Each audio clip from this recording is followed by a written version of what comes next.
হচ্ছে হাদিস। যখন আমরা সহিহ হাদিস পড়ি, এটা আছে সহিহ বুখারীতে 1 নম্বর খণ্ড, বুক অব আজান, 111 নম্বর অধ্যায়, 780 নম্বর হাদিস। নবীজি সাল্লাল্লাহু আলাইহি সাল্লাম তিনি বলেছেন যে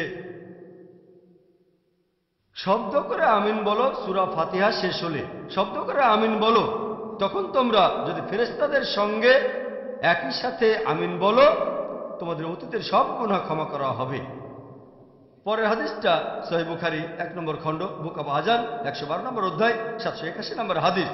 নবীজি বলেছেন তোমাদের কারো আমিন বলার সময়ে যদি ফেরেশতাগণের ভেতরেও কেউ আমিন বলে তোমাদের অতীতের সব গুনাহ ক্ষমা করা হবে।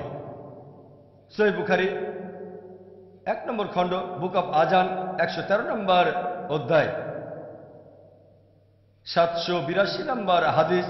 নবীজি বলেছেন যখন ইমাম বললেন গায়রুল মাগদুবি আলাইহিম ওয়ালাদ-দাল্লিন, শব্দ করে আমিন বলো, তোমাদের আমিন বলার সময় যদি ফেরেশতাগণের কেউ আমিন বলে তোমাদের আগের সব গুনাহ ক্ষমা করা হবে।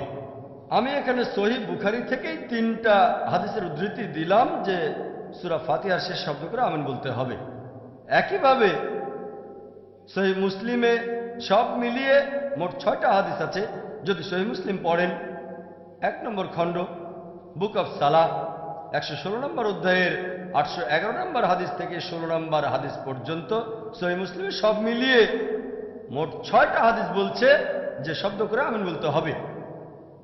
আমি এখানে আপনাদের 9টা হাদিসের রেফারেন্স দিলাম যেগুলো বলছে যে শব্দ করে আমিন বলতে হবে।